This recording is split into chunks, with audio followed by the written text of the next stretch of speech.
Just wanted to come to you for a quick second, man, and talk to you about something that was on my mind.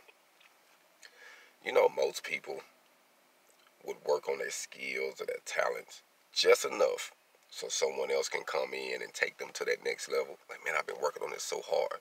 Think you can finance me? Get me to that next level, get me famous.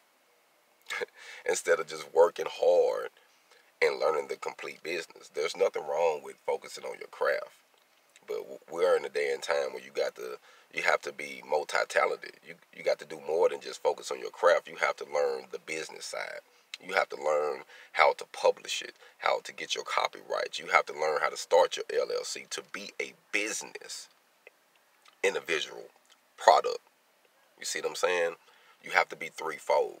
So if you're sitting around and your stuff sound good, or your talent or whatever you're doing and it looks nice, and you're just waiting on someone else to finance it, waiting on someone else to take you to that level, don't hold your breath. And if they do, which some do, they gonna get the bigger cut.